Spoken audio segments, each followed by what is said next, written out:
Imagine a book written over a century ago that boldly declares getting rich is an exact science, like algebra or arithmetic. Hmm. And for anyone who rigorously follows its principles, failure is impossible.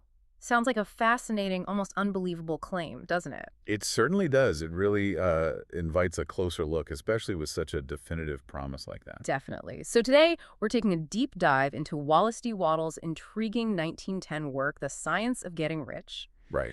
And what's striking is that this isn't some, abstract philosophical text. Wattles wrote it as a straightforward, practical guide. Yeah, almost like a how-to manual. Exactly. A manual for getting rich, specifically aimed at those who put wealth acquisition first. Indeed, it's remarkably direct in its approach, really designed for immediate application. Our mission in this deep dive is to unpack the radical ideas Wattles lays out.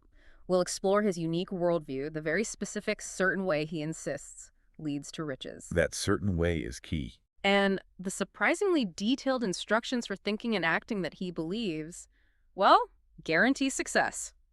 We're going to explore how this century-old science challenges our modern understanding of wealth, personal effort, even opportunity itself. It really pushes back on a lot of conventional wisdom. So let's jump right in.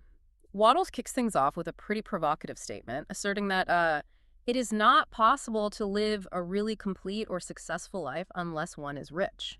Quite the opening line. He argues that money is absolutely essential for the full development of mind, soul, and body because we simply need many things to use, and, well, money buys them. Right. And he's not talking about being rich in spirit or, content with little. He means actual material wealth. No ambiguity there. None. What's fascinating here is that he sees the desire for riches not as greed, but simply as the desire for a richer, fuller, and more abundant life.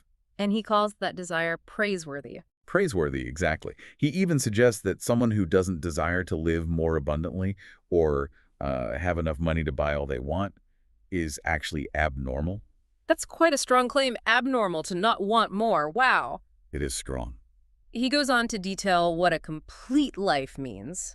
Good food, comfortable clothing, warm shelter, rest, recreation for the body, All the basics covered? then books, study, travel, intellectual companionship, art, beauty for the mind, Okay, the higher pursuits. and most crucially, love for the soul, which he says is denied expression by poverty. So to him, it's not just about luxury, it's about the fundamental ability to express yourself fully. That's a really interesting connection he makes between love and finances. It is. He makes a compelling case that it's of supreme importance, Yeah. and even a duty to yourself, to God, and to humanity to make the most of yourself, which, in his view, means becoming rich. A duty, that's a heavy word. For many, that's a challenging idea to embrace, isn't it? The idea of it being a duty. It absolutely is. And it immediately sets his philosophy apart from, well, many others. This leads us to Wattles' insistence that getting rich is an exact science like algebra or arithmetic. Right, back to the science analogy. He posits that wealth comes from doing things in a certain way. And anyone who learns and obeys these laws will get rich with mathematical certainty. Mathematical certainty. That's bold. Very. And he directly confronts several common beliefs about wealth. For instance, he says it's not about environment. Which is a big one for many people. Huge. He says rich and poor live side by side in the same environment and often engaged in the same vocations. So location, background. He's saying those aren't the real determining factors. He's really dismantling those common excuses. Exactly. And he says it's not about natural talent either. He points out that many people who have great talent remain poor, while others who have very little talent get rich. Interesting. So innate ability isn't the key either. Nope. He claims that people who get rich are, and I quote, an average lot. An average lot. Okay. It's also not about saving or thrift, he says. Many very penurious people are poor, while free spenders often get rich. That flies in the face of a lot of financial advice then and now. Completely. And it's not about doing things others fail to do. Two people in the same business can do almost exactly the same things, and one gets rich while the other fails. So the conclusion is always, That getting rich is the result of doing things in a certain way. That's the constant refrain. okay, this raises an important question then. If it's so scientific, is this certain way only for a select few, maybe people with special insight or something? That's the natural question, right? But Wattles assures us that any man or woman who has sense enough to read and understand these words can certainly get rich. So it's accessible? Universally accessible, according to him. He states that lack of capital, being in the wrong business or wrong location, are not barriers. Not barriers at all. How does he explain that? He confidently states that starting to do things in the certain way will bring capital, lead to the right business, and even the right location. Things rearrange themselves, basically. Wow. So the action itself creates the conditions. That's the idea. He goes as far as to say that even the poorest man on the continent and deeply in debt can infallibly begin to get rich. Infallibly, that's quite a promise. It's truly a universal promise within his framework. No exceptions. That's a bold assertion, especially when so many feel limited by their current circumstances. Okay, so what about opportunity? Is there enough to go around? Wattles directly tackles the idea that opportunity is monopolized. Right, the scarcity argument. He argues that no one is kept poor because opportunity has been taken away from him. While some fields might have been dominated, he uses the example of the great railroad systems back in 1910. A major industry then, sure. He says other channels open. He points to the electric railway business and even traffic and transportation through the air as emerging opportunities. Which is pretty prescient for 1910, thinking about air travel. Absolutely, predicting future innovations. He believed these would employ hundreds of thousands and perhaps to millions. He saw potential everywhere. And he goes even further, stating that there is more than enough for all.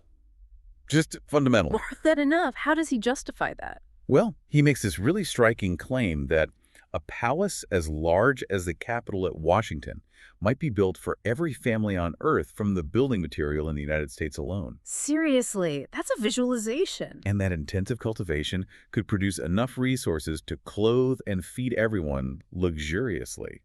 This concept of infinite abundance is just central to his worldview.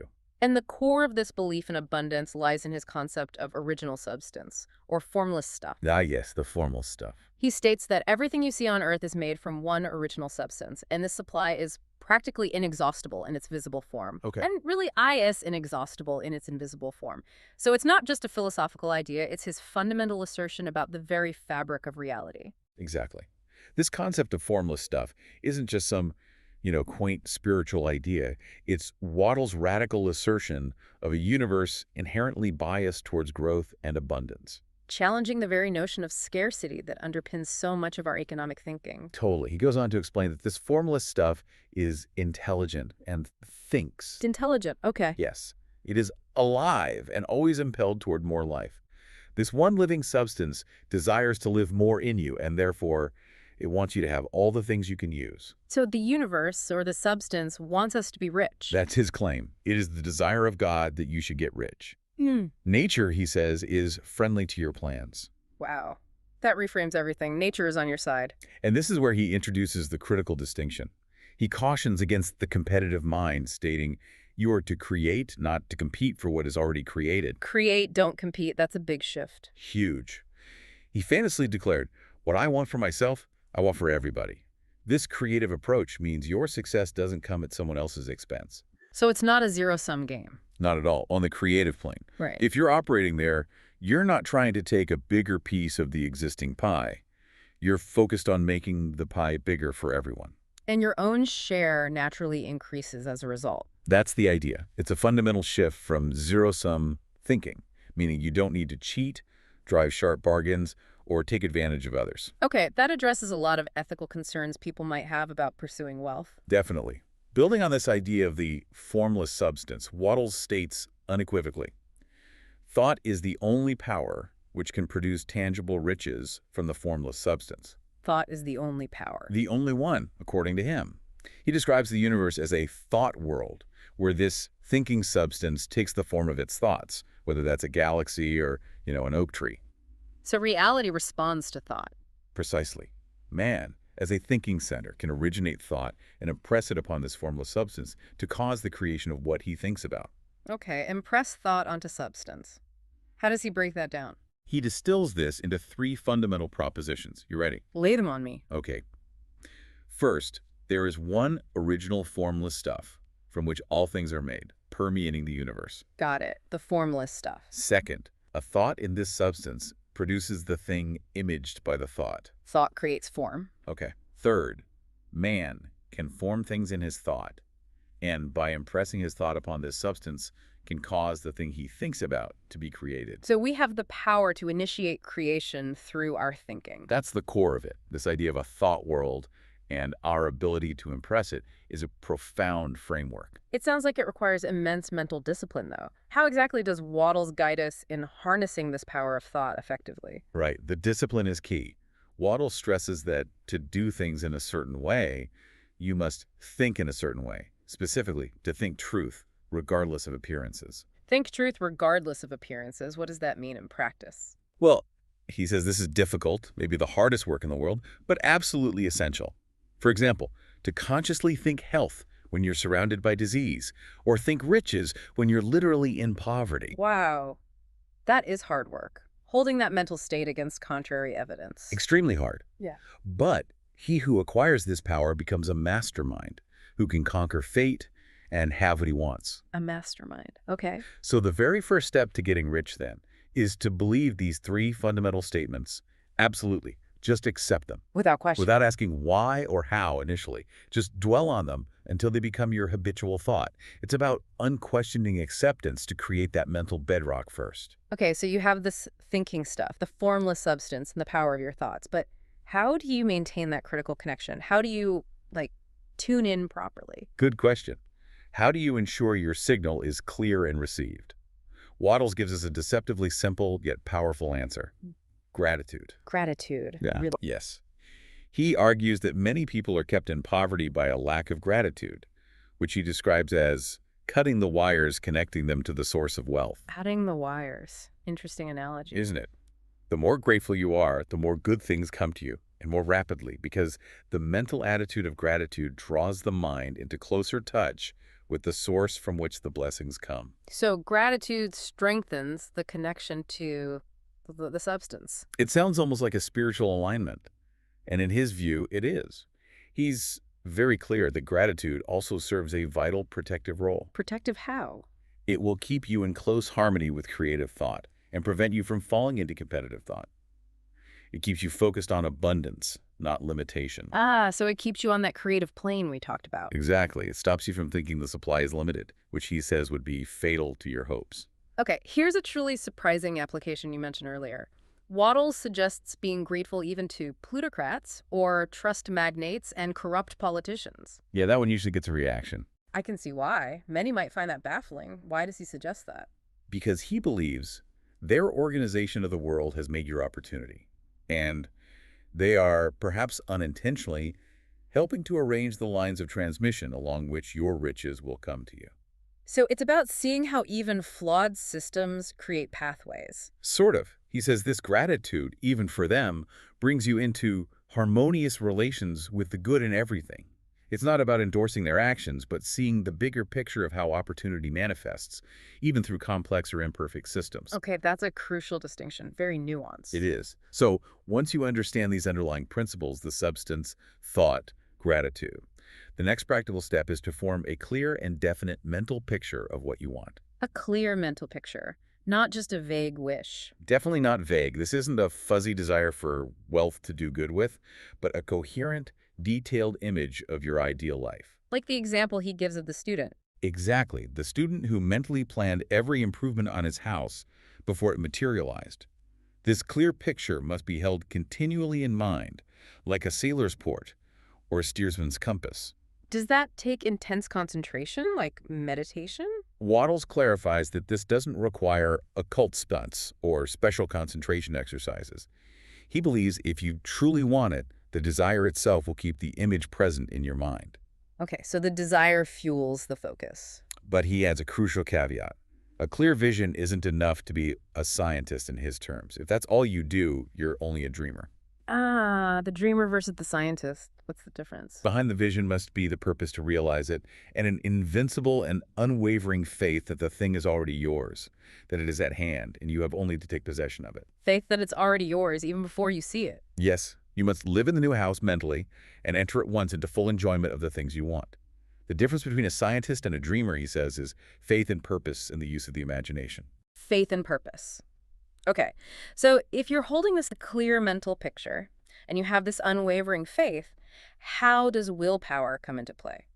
Many people might think it's about forcing things to happen, using willpower externally. Right, that's a common misconception he addresses directly. Wattles makes a critical distinction here.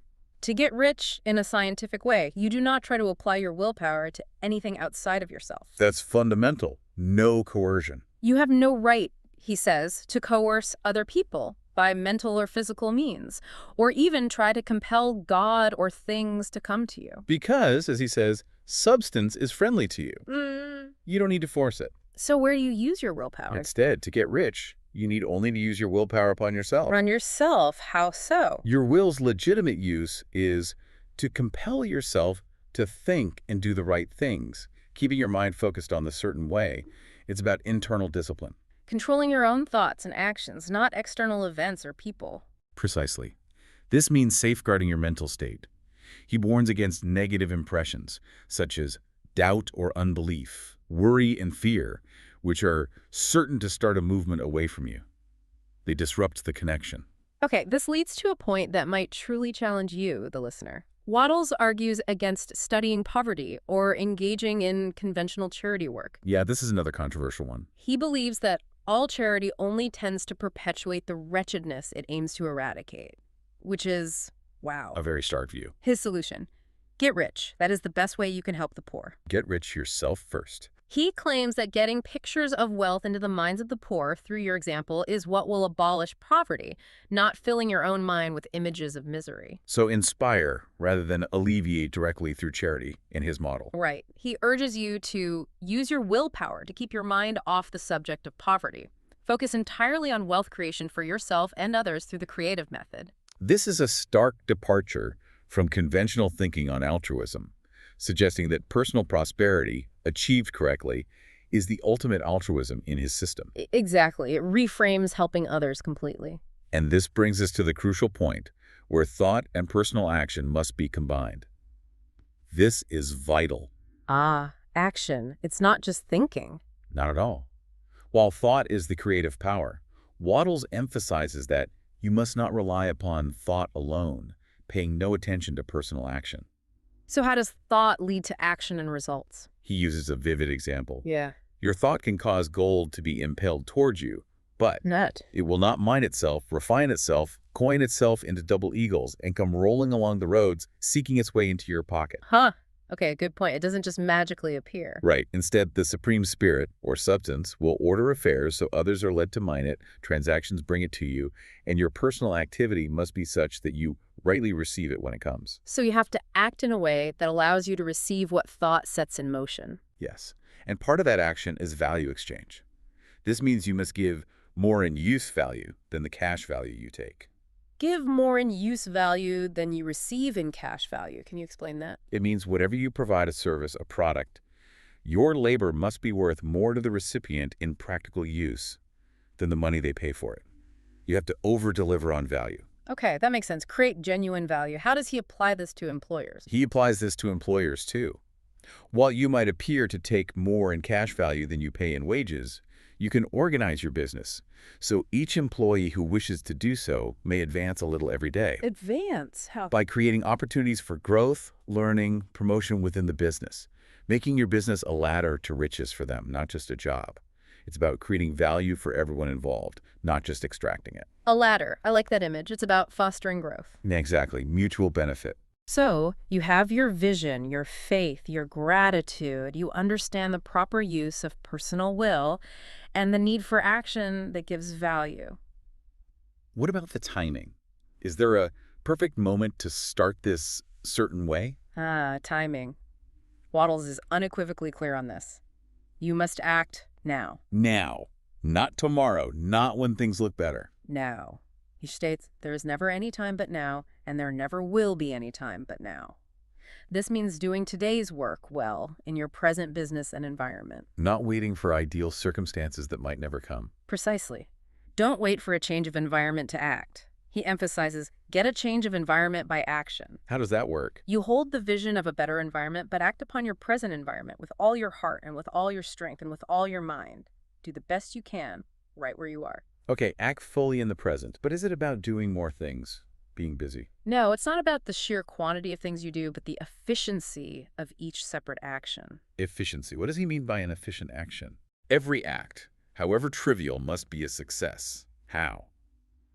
By putting the whole power of your faith and purpose into it while you are doing it.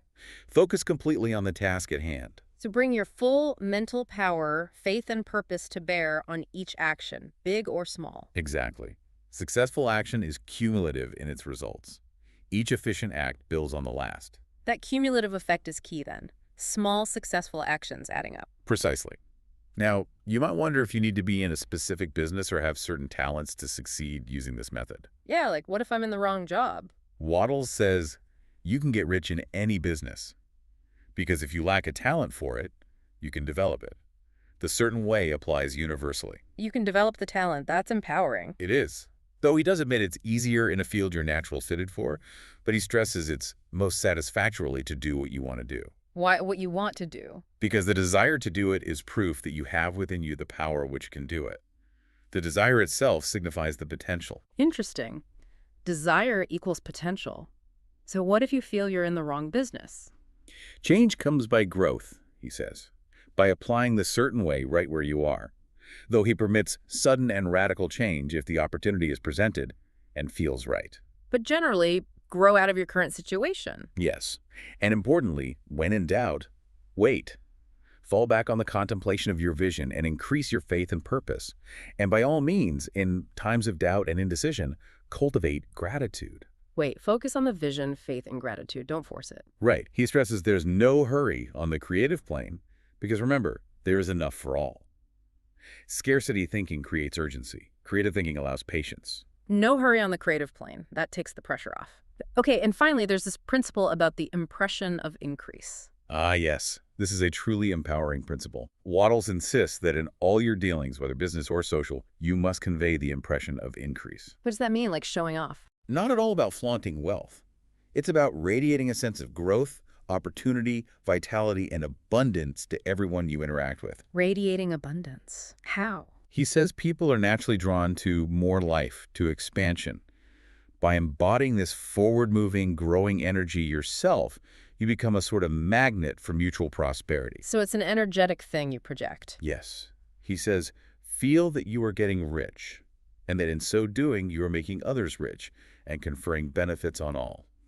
Carry that conviction. And this applies to everyone? Everyone. Whether you're a doctor, a teacher, a clergyman, or a wage earner, your radiating power of purpose and impression of increase will attract new opportunities and even positively influence the system around you. Wow. So your internal state and how you project it has a tangible effect. It's a profound shift in how you engage with the world. It is, and it underscores the non-competitive creative nature of his entire system. Yeah. Your success lifts others.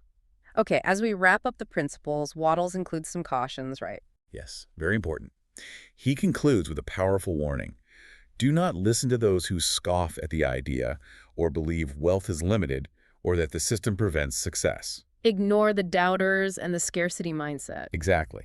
He asserts that while governments and industrial systems may keep the masses in poverty currently, if enough individuals adopt the certain way, these systems must change. Individual transformation leads to systemic transformation. So individual action on the creative plane can change the whole game. That's his belief.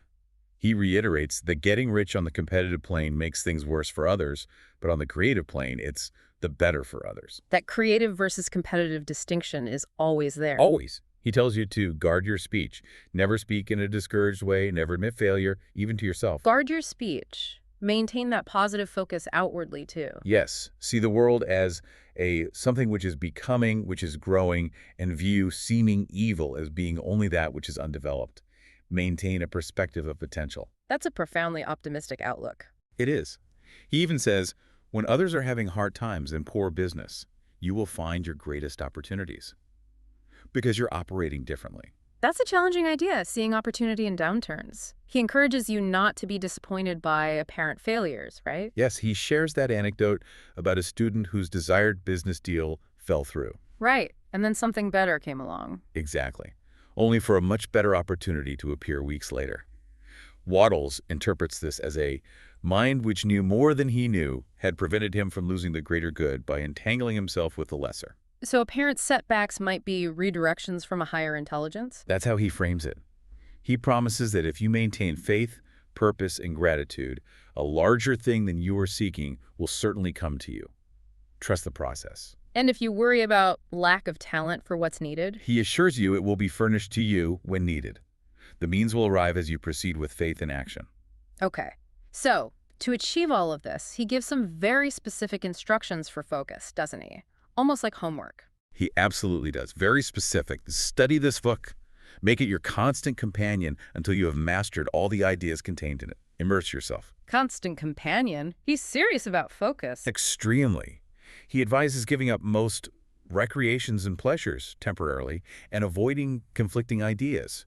Certain lectures, sermons, pessimistic literature, arguments, especially while you are establishing your faith. So protect your mindset fiercely in the beginning. Fiercely. He says, do very little reading, outside of the writer's mention in the preface.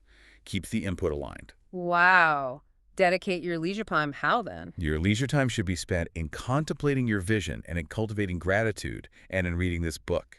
Deep immersion. That's intense focus. He states it contains all you need to know of the science of getting rich. He believes it's a complete system. And he summarizes it all again at the end. Yes, he reinforces the core principles one last time.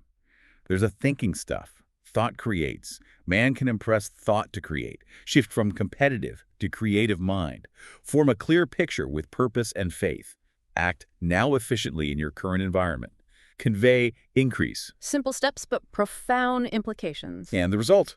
Riches, he promises, will be in exact proportion to the definiteness of their vision, the fixity of their purpose, the steadiness of their faith, and the depth of their gratitude. Directly proportional to those internal qualities and actions. Okay, so we've taken a deep dive into Wallace D. Wattles' The Science of Getting Rich. It's really an intriguing blend of metaphysical philosophy and very practical instruction. Definitely. It proposes a complete system for acquiring wealth based on internal transformation, thought, faith, gratitude, combined with consistent, efficient action, not competition. And Wattles presents it not as a hope or a maybe, but as an exact, infallible science, promising that anyone who truly follows its principles will certainly get rich. It's a bold claim, still over a century later. It really challenges conventional wisdom and our very understanding of how the world works, doesn't it? It really does. So here's a thought to leave you with. If Wattles is right, if failure is impossible, when these principles are truly applied, what might be the real obstacle stopping you from achieving what you want? Is it external circumstances or something internal related to vision, faith, gratitude, or action? And how does this century-old framework challenge our modern definitions of effort, success, and even our fundamental relationship with the universe and its potential? Lots to think about there. We invite you to consider Wattles' bold claims, maybe even experiment with these principles in your own life, see what happens. Thank you for joining us on this deep dive.